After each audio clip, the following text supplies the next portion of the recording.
Hello, my beautiful viewers. This is yours truly, Christine, with Exhibit Africa Inc. I'm glad once again to be back to share yet another beautiful country from the continent of Africa. I hope you're ready. I hope you're comfortable. But before we kick off, I just want to thank everybody that has been following me on this series as we cover 54 of Africa's beautiful countries. Okay, so we're on letter S right now. If you've missed out on the one of your favorite countries between letter A and S, please go back and check out my my previous posts. Or if you want to watch this uninterrupted, please don't forget to subscribe to my YouTube channel. And I really would like for you to kindly go and subscribe to my YouTube channel, but most importantly, so you can watch my content uninterrupted. So once again, thank you. So the today's series are brought to you by Exhibit Africa Ubuntu Initiative, compiled by everyculture.com, read to you by yours truly, Christine. So let's get started with the beautiful country of Senegal. All right, so we're going to start off with the culture as usual, then we'll move on to the orientation, location, and demography. So let's kick off with the culture name. So the culture name for Senegal is Senegalese. Let's move on to orientation. The area that today is Senegal once was part of the West African Empire of Mali, Ghana, and Tekrur. The country takes its name from the river that runs along its northern and eastern borders, forming the frontier with Mauritania and Mali. A poetic etymology from the Wolof people states that the name derives from the local term Sunugal, meaning our dugout canoe, which is everyone is in the same boat. I guess that would be the translation. The Republic of Senegal became independent in 1960 after 3 centuries of French colonial rule. Dakar, the capital city since independence in 1960, lies on the Cape Verde Peninsula, the most westerly point in Africa.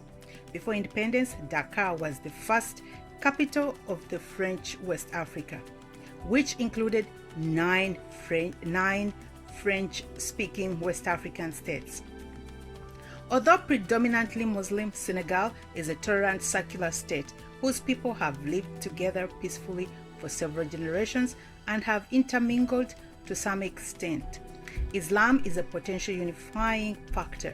Wolof is the national language. The spread of education and increased economic opportunity has modified a traditional social structure based on kinship. But the majority of the people adhere to the traditional values of Kessa, which means respect for others, and Tejin, which means good manners. Terenga, which means hospitality, is a common word used by almost all the country's 12 ethnic groups. The sense of national identity is not shared by the Diola populations in the forest areas of Casamance, who since December 1982 have been engaged in an emerged insurgency to separate from the Islamized Northerners. The first president, Leopold Ségal Senghor, a Roman Catholic who presided over the nation for over 20 years, was a fervent advocate of African unity. Now, let's get on to the location and geography of this beautiful country of Senegal. Senegal, situated on the west tip of Africa, covers an area of 76,000 square miles. It is bordered on the north by Mauritania, on the east by Mali, and on the south by Guinea and Guinea-Bissau, and on the west by the Atlantic Ocean. The long, narrow Republic of the Gambia is approximately 200 miles long, surrounded by Senegal's southern region. Agriculture is based largely on the cultivation of peanuts, millet, and sorghum. Like most Saharian countries, Senegal has an important livestock sector that periodically is decimated by drought. Niokolo Koba National Park is situated in the southeast and is one of the most important reserves for large animals in West Africa. Now, before we continue further on, I would like to state that some of the events that I'm going to be sharing in this series might be outdated, so please feel free to share any updated information in the comment section. Now, let's move on to demography. The population of approximately 10 million includes indigenous people and a non-African population that is mostly French and Lebanese. These are heavy population concentrations in the urban area centers like Dakar, Thiès, Kaolack, St. Louis, and Ziguinchor. Because of rapid growth of the population and deteriorating environmental conditions that have made it difficult for people to live off land. Now, let's move on to the linguistic affiliations. The population is divided into 12 ethnic groups, each with its own customs and dialect. The largest single ethnic group is the Wolof, who make up over 1/3 of the population. Although French is the official language, it's only spoken by the educated minority, and Wolof has become a lingua franca towns and markets, schools, and interethnic marriages. Now let's move on to the symbolism. Animals, songs, flags, and colors have served as national symbols since before independence. The national flag has bands of green, yellow, and red. A green 5-pointed star appears in the center of the yellow band. The color green symbolizes the forest and hope. Yellow stands for the savannah, and red for the blood spilled in the fight for liberty. In preparation for Independence Day, there is a week of celebrating the flag and the national anthem. The words of the national anthem were written by Senghor. The coat of arms shows a gold lion in profile on a green base, framed by the rays of gold 5-pointed star in the upper left corner. The state seal has the coat of arms on one side and a baobab tree on the other, with the national motto, "Our people, our aim, our faith." The baobab tree is a traditional meeting place known as the Pecher, where discussions and political rallies take place. Now, let's get on to the history and ethnic relations, emergence of the nation. Paleolithic and Neolithic wall paintings, tools, and poetry have been found in the Senegal Nile River. Have been found in the Senegal River Valley. After the 10th century, the people of Senegal were in constant contact with North Africa. Arab and Berber caravans came regularly to trade and arrived periodically as invaders looking for territories to conquer and convert to Islam. In the 14th century, the Wolof Empire, which extended from the Senegal River to the Gambia River, included 6 states: Bao, Walo, Kayo, Sin, Wolof, and Solom. In 1444, the Portuguese turned the island of Gore into a graveyard for sailors and established a profitable trade in slaves and gold along the coast of Senegal. Gradually, other European merchants followed, including the French, who established their first settlements in 1638 in the Senegal River on the island of St. Louis, which became the base of all French activity and expansion in West Africa. In 1840, the French government declared Senegal as a permanent French possession, abolished all forms of slavery, and granted full citizenship to all those born in Senegal.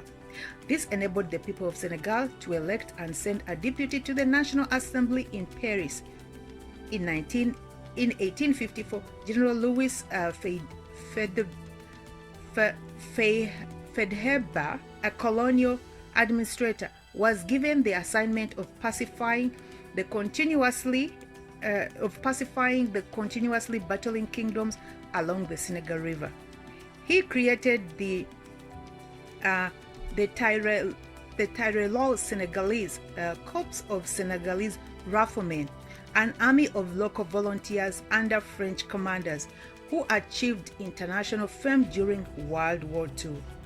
By 1902, the French government, which had embarked on a grand design to conquer as much territory as possible, had completed the conquest of most of the parts of West Africa, not occupied by the British, the Portuguese, and the Germans, and Dakar was designated the capital of all French West African territories. The development of state schools provided education for Africans, and scholarships gave them the opportunity to receive higher learning in France, creating an educated African elite. After World War II, France's relations with some of its territories were marked by major colonial wars, a crisis that resulted in the acceleration of the decolonization process in West Africa. In 1959, Senegal and the French Sudan decided to emerge and form the independent Mali Federation, but it was not a success. Both countries then declared individual independence. On April 1960, Senegal was proclaimed an independent nation. The country's governing political party is the Senegalese Progressive Union, or UPS, which was founded in 1949 and led by Léopold Sédar Senghor. Now let's move on to the national identity. Senegal is a land of traditions, and its people, although heterogeneous, share a strong sense of national identity deeply rooted in Thiosani, a word used by the Wolof as well as the Fulani that means history, tradition, and culture. Since the World Festival of Negro Arts was organized in Dakar in 1966, institutions have been created or reoriented toward African traditions, including the Fundamental Institute of Black Africa, the House of Youth and Culture, the craft village of Saoube Dione in Dakar, which has become a center of Senegalese sculpture and goldsmithing, the Daimike Museum, the Daniel Sarano Theater, and the Tapestry Factory of Thiers. Although French is the official language and the main language of instruction in schools, even the most educated are far from being a Black Frenchman culturally. The Dakar Wolof dialect has become the national language, especially in the urban areas and among the youth. The nation's pre-colonial traditions and long colonial history have helped forge a strong sense of national identity among the majority of the people, particularly the populations north of the Gambia River, who share similar hierarchical social structures and Islamic traditions and adherence to Muslim Brotherhood. Now let's move on to the ethnic relations. The largest ethnic group is the Wolof, which is 43% of the population, followed by the Pula, also known as the Fulani, nearly 25%, and the Sero, more than 15%. Smaller groups include Diola, Mandik, and Soninke. Despite their cultural heterogeneity, inter-ethnic strife does not exist, and generally no group seeks autonomy on ethnic grounds or political independence, except for the Casamance region. Since the early 1980s, the Casamance has been the development of separatist movement, and since 1990 there has been conflict between local guerrillas and army. Casamance is a subsequently less Islamic and less Wolof than the rest of the country. The presence of Europeans, mostly French, usually called tubers, taubas by the Senegalese and Lebanese, each account for 1% of the population, and has not caused any serious friction or hostility. The country was tolerant of non-Senegalese Africans who came to live and work until the 1989 outbreak of violence in Mauritania over grazing disputes curtailed with their immigration. The Wolof have preserved their ethnic identity as a result of their openness to other groups and people. For centuries, they have lived side by side with the Sero, Tuklo, Fulani, Mandik, and Diolas, and have traded and intermarried with these neighbors.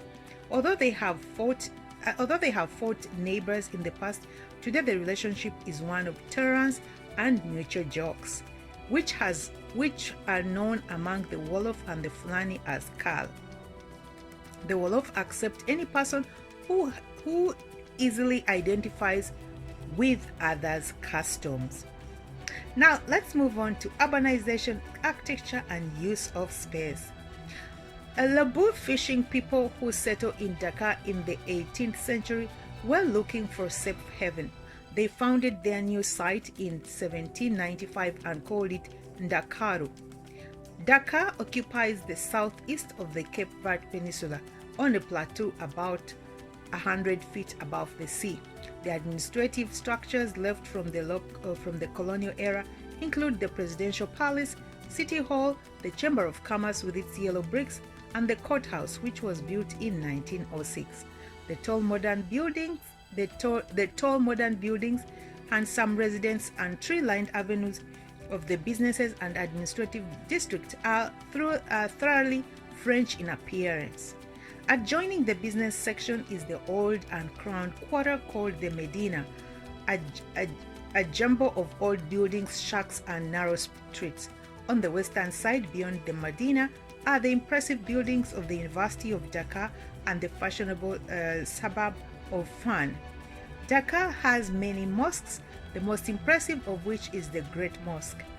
The numerous churches and cathedrals on Gore Island, with its house of slaves, fortified bunkers, and huge naval guns built during the World War II, are overgrown with grass.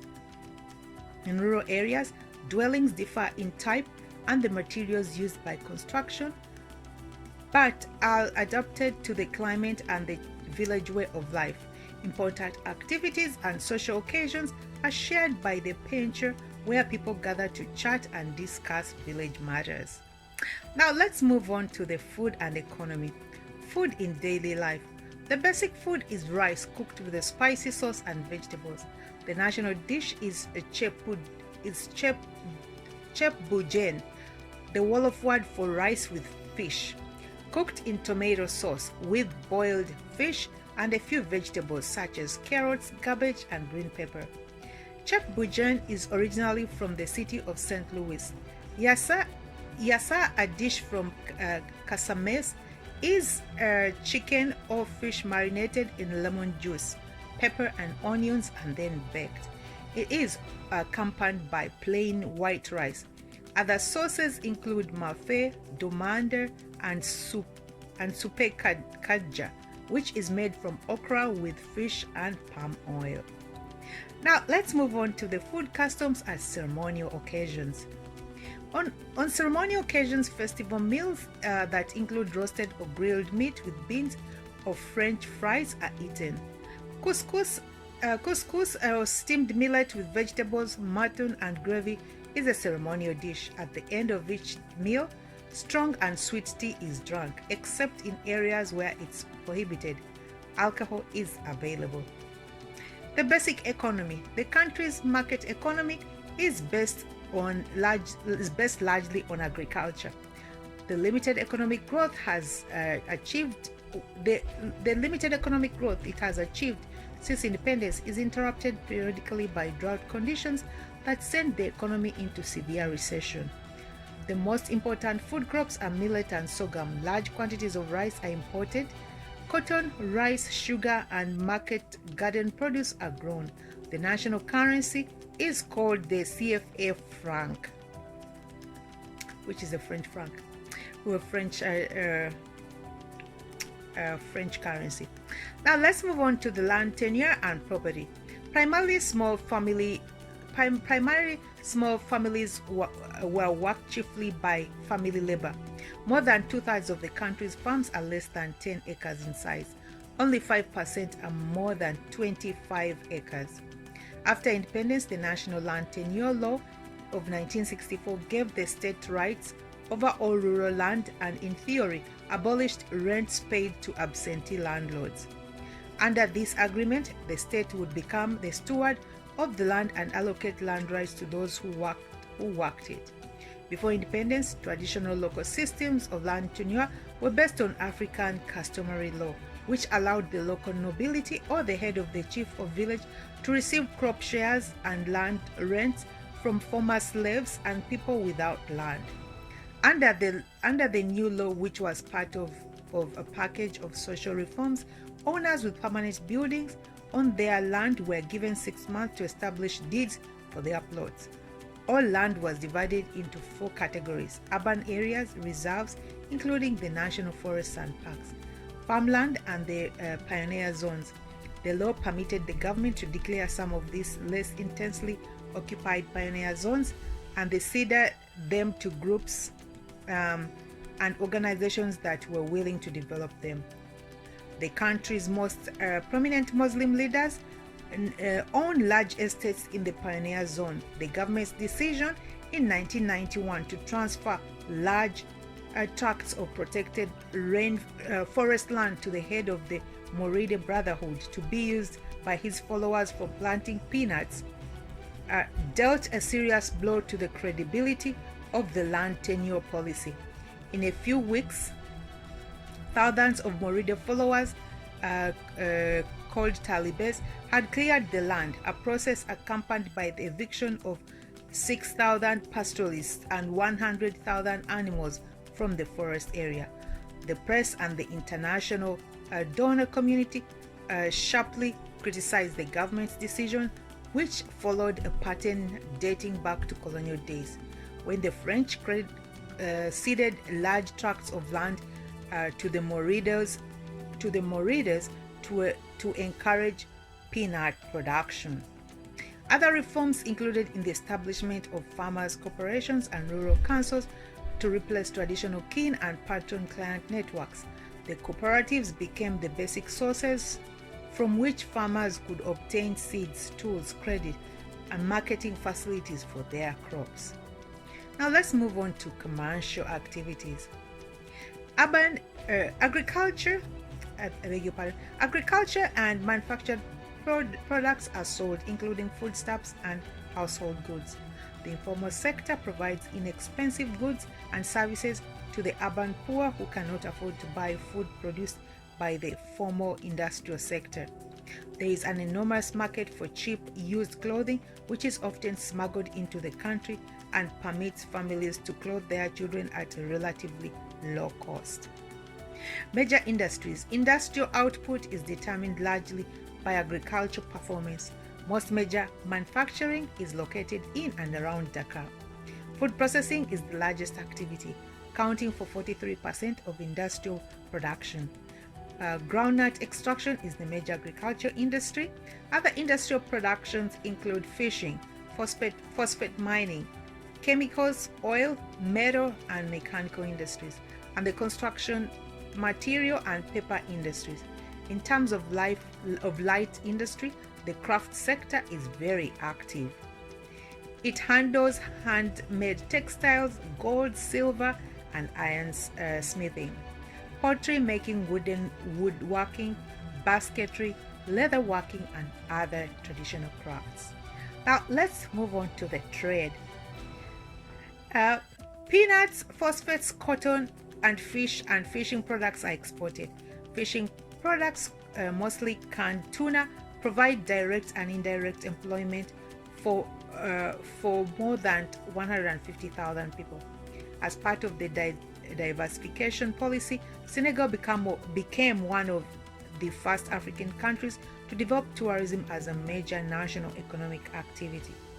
However, the tourism suffered a major blow from the Casamas insurgency with the conflict and the conflict from Mauritania. Cash crops include rice, cowpeas, maize, sugar, and livestock. Cement, refined sugar, fertilizers, and tobacco products are exported to neighboring countries. Food capital goods and petroleum are imported from France, Cote d'Ivoire, Nigeria, Algeria, China, and Japan. Let's look at the division of labor.